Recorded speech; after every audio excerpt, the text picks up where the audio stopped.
अब हमारे पास संस्था के पास कॉर्पस है लगभग 1 करोड़ रुपए की, और वही उसी से हम पटना के 6 ब्लॉक नौबतपुर, विक्रम, बिहटा, दुल्हिन बाजार, मसौढ़ी, पालीगंज, ये में लगभग 123 गांवों के दलित बस्तियों में काम कर रहे हैं।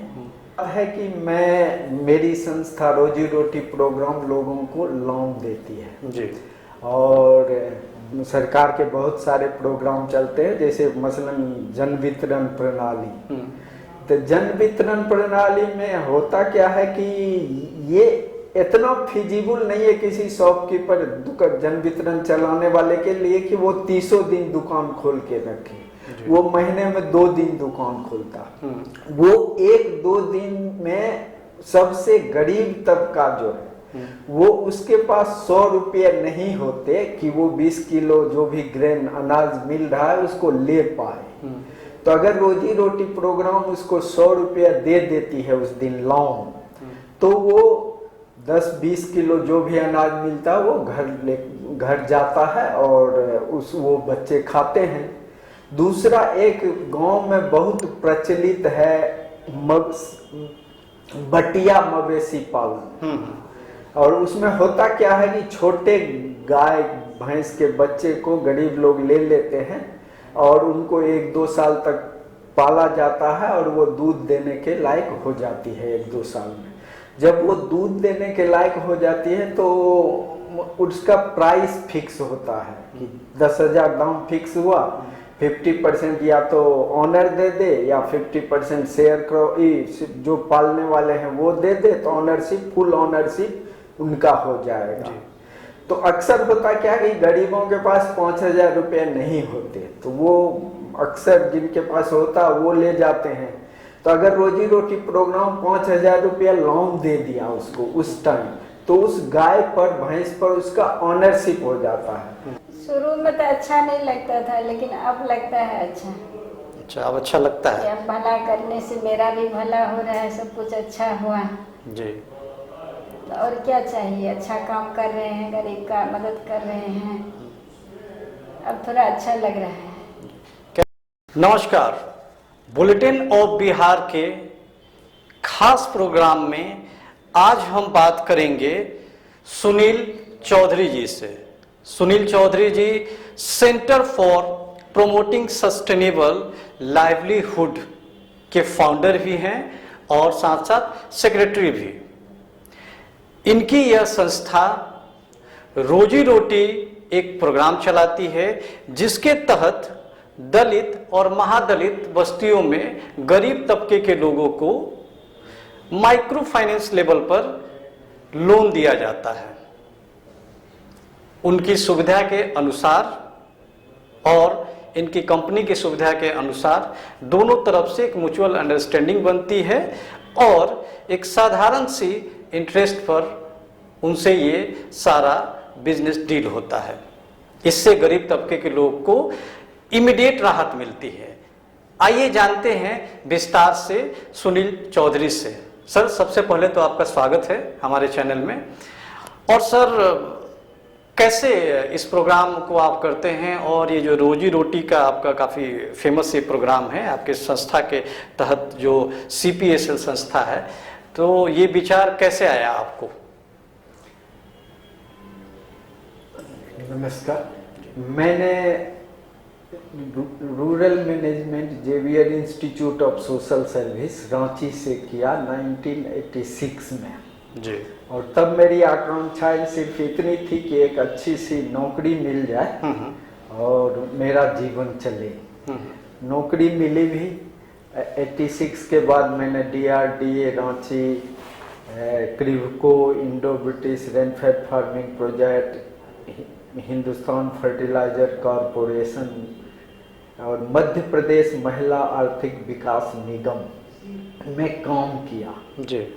और ये सभी project DFID, department for international funding agency के तहत फंडेड थे या वर्ल्ड बैंक से फंडेड थे। तो इस दौरान जॉब के दौरान मुझे बहुत सारे कंसल्टेंट से मुलाकात हुई और उनसे एक संबंध बना मेरा। और जब मैं जॉब में था तब मैं ऑर्गेनाइजेशन से ये डिबेट थोड़ा आइडिया दिया करता था कि थोड़ा लीक से हटकर, ये नॉर्मल देने वाला काम तो सभी लोग करते हैं, थोड़ा एक इनोवेटिव चीज किया जाए जिससे लोगों का जो जरूरत है उन सभी, हम एक आध जरूरत उनका पूरा कर पाते हैं किसी प्रोग्राम में। हम चाहते थे कि लोगों का सभी, सबसे नीडी लोग जो हैं, जरूरतमंद लोग जो हैं, उनका सभी जरूरतों को कैसे पूरा किया जाए, ये कोशिश करते थे। तो जब हम ये आदान प्रदान विचारों का किया करते थे ऑर्गेनाइजेशन से, तो ये कंसल्टेंट लोग हमारे साथ होते थे। 2003 में मैं मध्य प्रदेश महिला आर्थिक विकास निगम में कार्यरत था और उस दौरान मुझे एक कंसल्टेंट ने बोला, ऑफर किया एक, कि पटना में आईसीआर के साथ एक प्रोजेक्ट है, डिपार्टमेंट फॉर इंटरनेशनल डेवलपमेंट का, अगर आप चाहें तो इसमें आके काम कर सकते हैं, आपको नौकरी 3 साल की मिलेगी, उसके बाद मेरे तरफ से कोई गारंटी नहीं है, ये रिस्क अगर आप लेना चाहते हैं तो लें और पटना में आकर ज्वाइन करें। मैंने उस चैलेंज को एक्सेप्ट किया और 2003 में पटना आया और उसमें मेरा रोल सिर्फ इतना था कि 10 गाँव में, 10 या 20 गाँव में एक स्वयं सहायता समूह बनाना है, जो एग्रीकल्चर साइंटिस्ट, आईसीआर के एग्रीकल्चर साइंटिस्ट के साथ मिलकर वार्तालाप करेंगे और उससे नई टेक्नोलॉजी जो जरूरत है वो आईसीआर उनके साथ कुछ करेगी, नया चीज। वो 10 के बदले उस प्रोजेक्ट में 3 साल में 400 समूह बन गए उसी बजट में। और जब वो प्रोजेक्ट खत्म हुआ तो मैंने संस्था बनाने का फैसला लिया और संस्था बनाकर आगे बढ़ने का प्रयास किया। 2003 मेरे लिए बहुत ही मुश्किल चैलेंज था और उस टाइम मेरी पत्नी ने मुझे 1 लाख रुपए अपने घर से निकाल के दी थी सरवाइव करने के लिए। उसके बाद से हमारे पास, हमारे कार्य को देखते हुए, ये कंसल्टेंट लोग एक संस्था इंग्लैंड में रजिस्टर्ड कराया जिसका नाम रोजी रोटी है, यूके चैरिटी है, और उनके थ्रू हमें ग्लोबल इनोवेशन फंड DFID से और एक और प्रोजेक्ट से फंड मिला, जिसके तहत अब हमारे पास, संस्था के पास कॉर्पस है लगभग 1 करोड़ रुपए की। और वही उसी से हम पटना के 6 ब्लॉक, नौबतपुर, विक्रम, बिहटा, दुल्हिन बाजार, मसौढ़ी, पालीगंज, ये में लगभग 123 गांव के दलित बस्तियों में काम कर रहे हैं। और इसके साथ ही हमारे साथ जो बाहर के लोग जुड़े हैं वो केवल हमारे क्लेम पर विश्वास नहीं करते, उन्होंने एक बाकायदा साइंटिफिक डिफरेंट बहुत सारे रिसर्च किए हैं, जिसमें एक रिसर्च बताता है कि दलित बस्तियों में रोजी रोटी प्रोग्राम से कुपोषण इंप्रूव हुआ है। और एक कैम्ब्रिज यूनिवर्सिटी की लड़की गर्ल एडुकेशन और वुमेन एम्पावरमेंट पर रोजी रोटी के प्रभाव पर PhD करी है। और भी बहुत सारे हमारे रिपोर्ट हमारी वेबसाइट rojiRoti.org पर है, जो साइंटिफिक तरीके से ये बताता है कि इम्पैक्ट है, रोजी रोटी का इम्पैक्ट गरीबी उन्मूलन कार्यक्रम पर है। सर, ये जो आपने अभी एक पॉइंट बताया कि दलित बस्तियों पे जो गरीब रहते हैं वहाँ पर, उनमें कुपोषण का जो परसेंटेज है वो उन पर प्रभाव पड़ा है, यानी कुपोषण कम हुआ है, कैसे, जरा दर्शकों को बताइए। साधारण सी बात है कि मेरी संस्था रोजी रोटी प्रोग्राम लोगों को लोन देती है जी। और सरकार के बहुत सारे प्रोग्राम चलते हैं, जैसे मसलन जन वितरण प्रणाली। तो जन वितरण प्रणाली में होता क्या है कि ये इतना फिजिबल नहीं है किसी शॉपकीपर जन वितरण चलाने वाले के लिए कि वो 30 दिन दुकान खोल के रखे। वो महीने में 2 दिन दुकान खोलता। वो 1-2 दिन में सबसे गरीब तबका जो है वो उसके पास 100 रुपये नहीं होते कि वो 20 किलो जो भी ग्रेन अनाज मिल रहा है उसको ले पाए। तो अगर रोजी रोटी प्रोग्राम उसको 100 रुपया दे देती है उस दिन लोन, तो वो 10-20 किलो जो भी अनाज मिलता है वो घर जाता है और वो बच्चे खाते हैं। दूसरा, एक गांव में बहुत प्रचलित है बटिया मवेशी पालन। और उसमें होता क्या है कि छोटे गाय भैंस के बच्चे को गरीब लोग ले लेते हैं और उनको 1-2 साल तक पाला जाता है और वो दूध देने के लायक हो जाती है 1-2 साल में। जब वो दूध देने के लायक हो जाती है तो उसका प्राइस फिक्स होता है कि 10,000 दाम फिक्स हुआ, 50% या तो ऑनर दे दे या 50% शेयर जो पालने वाले हैं वो दे दे, तो ऑनरशिप फुल ऑनरशिप उनका हो जाएगा। तो अक्सर होता क्या कि गरीबों के पास 5,000 रुपये नहीं होते, तो वो अक्सर जिनके पास होता वो ले जाते हैं। तो अगर रोजी रोटी प्रोग्राम 5,000 रुपया लोन दे दिया उसको उस टाइम, तो उस गाय पर भैंस पर उसका ऑनरशिप हो जाता है। ऑनरशिप होता है तो दूध बेच के धीरे धीरे पैसा चुका दिया जाता है हमको, और साथ ही साथ कुछ न कुछ मात्रा में तो दूध बचेंगे उनके घर में। तो अगर दूध बचेंगे तो सबसे पहले बच्चों को दिया जाएगा, पेरेंट्स तो जल्द पहले नहीं लेंगे। तो अगर थोड़ा बहुत वो न्यूट्रिशियस फूड उनके पास मिला बच्चों को तो जरूर इम्प्रूव होगा। फिर शेयर क्रॉपिंग होता है। शेयर क्रॉपिंग में क्या होता है कि खेत किसी और का और करता है, जो लैंडलेस भूमिहीन गरीब लोग होते हैं वो ज्यादा खेत लेके करते हैं। उनके पास पूंजी नहीं होता, इसीलिए वो 10 कट्ठा, हाफ एकड़ और क्वार्टर एकड़ में करके छोड़ देते हैं। लेकिन अगर आप लोन 5,000 10,000 उनको मिल जाए आसान शर्तों पर, तो वो 2 बीघा मतलब 1 एकड़ में भी खेती कर लेता है। तो 1 एकड़ में खेती किया तो और धीरे धीरे पैसा इधर वापस करेगा, तो अनाज घर में रहेंगे, अनाज घर में रहेंगे तो बच्चे खाएंगे, तो कुपोषण जरूर दूर होगा। और पढ़ाई के मामले में भी एक रिसर्च है जो PhD करी है हमारी कैम्ब्रिज यूनिवर्सिटी की एक लड़की रिबेका गॉर्डन।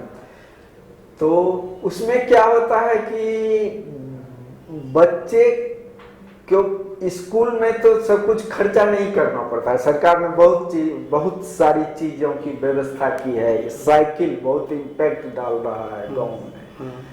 तो लेकिन अगर वो स्कूल जाता तो कॉपी किताब स्टेशनरी कुछ ना कुछ तो उसको चाहिए, और वो बच्चे को ट्यूशन भी पढ़ाना चाहता अगर उनके पास पैसा हो। तो ये सारा चीज अगर नहीं मिलता है, बच्चे ठीक से क्लास में नहीं पढ़ पाते हैं, तो वो ड्रॉप आउट हो जाता है। और ड्रॉप आउट में लड़कियां ज्यादा होती हैं, क्योंकि हरदम प्रायोरिटी होता है कि किसको, लड़के को पढ़ाया जाए कि लड़की को पढ़ाया जाए, तो लड़कियां ज्यादा ड्रॉप डाउन होती हैं। तो अगर आप लोन देते हैं और रोजाना का जो थोड़ा बहुत खर्चा है, ट्यूशन फी है, वो उससे बच्चे पढ़ते हैं तो आगे चलकर नौकरी करते हैं। हमारे बहुत सारे समूह के सदस्य के बच्चे जो 2000 से जुड़ी हैं हमारे साथ, अभी रेलवे में बहुत सारे जगह नौकरियां कर रहे हैं। उसमें सुनील जी कितना लोन देते हैं और इसकी क्या क्राइटेरिया होती है लोन देने की? जरूरत के हिसाब से 50 रुपये से 25,000 तक लोन दिया जाता है। और क्राइटेरिया ये होता है कि पहले छोटा छोटा लोन में जरूरत देखा जाता है, पहले 2-4 बार 5 बार 50 रुपये 100 रुपया 2000 उसमें जरूरत देखा जाता है। उसके बाद उनका पास्ट हिस्ट्री, जैसे क्रेडिट स्कोरिंग करते हैं बैंकिंग सेक्टर, फॉर्मल सेक्टर में। हमारे पास भी एक सॉफ्टवेयर अपने से खुद से डेवलप किया हुआ है जिसमें उसका हिस्ट्री दिखाता कि कितना लिया, क्या कितने बार में जमा किया, उसके क्षमता के हिसाब से जैसा वो परफॉर्म कर रहा उसके हिसाब से 25,000 तक उसको दिया जाता है। और उसके आगे अगर वो मांगता है तो हम कोशिश करते हैं कि उसको कहीं न कहीं बैंक फॉर्मल सेक्टर से जोड़ दें, रेदर कि हम ही कंटिन्यू करते रहें। जी, कितने लोगों को आपने अभी तक लोन दिया और इसका अभी दायरा क्या है आपकी संस्था का? दायरा मतलब किस किस क्षेत्र में आपने काम कर रहे हैं और कितने लोगों को लोन अभी तक दे चुके हैं आप? दायरा का यानी क्षेत्र कौन कौन सा है, जैसे पटना से रिलेटेड कौन कौन से क्षेत्र हैं? मैंने जैसा पहले कहा कि 6 ब्लॉक हमारा पटना जिले का, नौबतपुर, विक्रम, बिहटा, दुल्हिन बाजार, पालीगंज, मसौढ़ी, ये में 123 दलित बस्तियों में मेरा काम होता है। और अभी तक जो हमारा वॉल्यूम लोन का बता रहा है वो 15 करोड़ से ज़्यादा का लोन अभी तक 2003 से लेके अभी तक हमने दिया है, वापस हुआ है। और कम से कम लाख लोग, एक लोग तो 5 बार लिया है लोन, तो 1 लाख से ज्यादा महिलाएं हैं जिसको ये लोन एक कम मिल चुका है। रिटर्निंग का क्या रेशियो है? बैंक का तो बड़ा खराब रेशियो होता है बैंक रिटर्निंग का, आपके यहाँ पर क्या रेशियो है अभी? देखिए, रिटर्निंग डिपेंड करता है कि वो आप उसको कितना सपोर्ट कर पाते हैं। अगर एक विश्वास जग गया कम्युनिटी में कि ये मेरा आखिरी काम नहीं है, अभी अगर हम खेत ले रहे हैं तो फिर हमको बीज खाद डालने जरूरत पड़ सकता है, फिर अगला साल कुछ और जरूरत पड़ सकता है। और अगर ये विश्वास जग जाता है कम्युनिटी में कि ये हमें लगातार मदद करेंगे, तो आपका रिकवरी रेट अच्छा होता है। तब इसीलिए लोग वापस करता, लोग इसलिए नहीं वापस करता कि आपसे डरेंगे, आप डरा के उनसे ले लेंगे, ऐसा नहीं है। लेकिन ये विश्वास जगाना पड़ता है कि आप उनको बार बार काम देंगे, सपोर्ट करेंगे। और ये विश्वास जब जग जाता है तो 1-2 लोग जो नहीं देने वाले भी होते हैं वो भी समाज, ग्रुप का प्रेशर, गांव का प्रेशर, रिलेटिव का प्रेशर, उससे वो आज न कल देर सवेर दे देता है। और जहां रिपेमेंट रेट खराब होने की नौबत है, ये इसलिए भी होता है कि हमने कम्युनिटी के हिसाब से, गरीब लोगों के हिसाब से रिपेमेंट शेड्यूल फिक्स नहीं किया है। हम अपने सुविधा के अनुसार, चूंकि मेरा हर सप्ताह एक गांव जा सकते हैं हम, इसलिए पेट्रोल जलेगा, वो खर्चा ज्यादा हो जाएगा, तो हमने तय कर दिया कि हर सप्ताह जमा करो। लेकिन हमारा रिपेमेंट का तरीका फ्लेक्सिबल है, वो 1 रुपया हर सप्ताह उसको कटाना है, कम से कम रसीद कटाना पड़ेगा। बाकी उसकी मर्जी है, वो 10 रुपया देना चाहे, 5,000 देना चाहे, 10,000 देना चाहे, मतलब 1 रुपया से वो कुछ भी अमाउंट दे सकता है। और मेरे तरफ से कोई बंधन नहीं है कि आप क्या देंगे। हाँ, अगला बार जब वो लोन मांगेगा तब हम देखेंगे कि पिछला लोन जो आप 5,000 लिए थे वो कितने दिन में वापस किए। अगर ये 2 साल से ज्यादा लगाए तो आपको 5,000 मिलेगा, लेकिन अगर आपने 18 महीने, 12 महीने, 10 महीने में वापस किया तो आप 15,000 भी ले सकते हैं उस हिसाब से। और थोड़ा बहुत एक देखिए, कुपोषण, वुमेन एम्पावरमेंट, गर्ल एजुकेशन, इन सब पर सरकार का इतना बड़ा प्रोग्राम सब्सिडाइज कि न केवल सरकार का बल्कि एनजीओ का, फंडिंग एजेंसी का चल रहा है, जिसमें हम ये तो नहीं देखते कि आप पैसा गया, लग गया और खत्म हो गया। हम यहाँ एक ही पैसा से बार बार उस चीज को कर रहे हैं। उसमें अगर 2% 3% लॉस भी हो गया, लोन लॉस, तो क्या दिक्कत है? हमको नहीं समझ में आता है। मतलब 3% तो हमको ग्रांट मिलना चाहिए कहीं से जो लोन लॉस होता है। बिल्कुल। सुनील जी, लोगों का कितना सपोर्ट मिल रहा है आपको? हमारा पूरा प्रोग्राम कम्युनिटी के ही द्वारा चलता है। जैसे कि मसलन मेरा संस्था हुआ, संस्था में केवल मैं एक बाहरी लोग हूँ, बाकी जो 6 लोग महिलाएं हैं वो 2003 में समूह में आई थी, समूह का सदस्य थी, और धीरे धीरे वो समूह और बाकी गांवों में सपोर्ट करना चालू कर दी। तो वो 6 महिलाएं हैं, और मेरे पास अभी लगभग 26 जो कार्यकर्ता है, वो सब टीम की तरह है। उस 26 महिलाएं हैं, ये सभी ग्रुप से निकल के आई।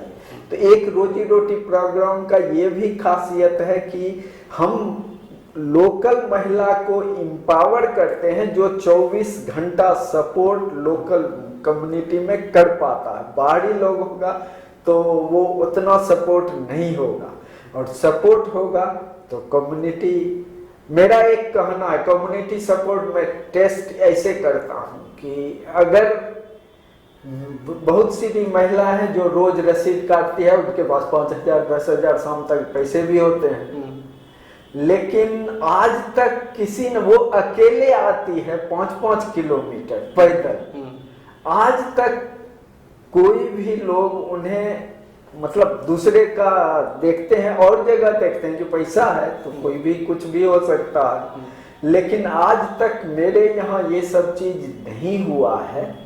और मैं सोचता हूँ कि जिस दिन ये चीज हो जाएगा तो मैं बंद कर दूंगा संस्था को, और मेरा परिवार से कोई भी इस संस्था में जुड़ा हुआ नहीं है। ये कम्युनिटी, ये लोग हैं, वो लोग चला रहे हैं।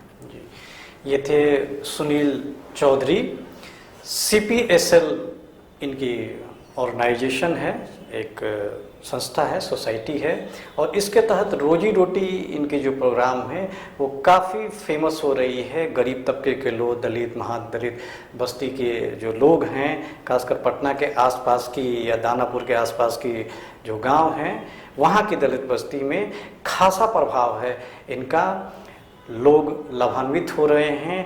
और मेरे ख्याल से, और बुलेटिन ऑफ बिहार का अपना एक व्यू है कि इस तरह की संस्थाएं जो कि मानवीय कल्याण के लिए काम करें, इनको और ज़्यादा आगे आना चाहिए, और लोगों को भी इन सभी लोगों का सपोर्ट करना चाहिए। सुनील जी, आप हमारे स्टूडियो में आए, हमें बहुत सारी अपनी बातें बताई। उम्मीद है कि आपकी बातें दर्शकों को और हमारे व्यूअर को जरूर पसंद आएगी। धन्यवाद। Thank you very much.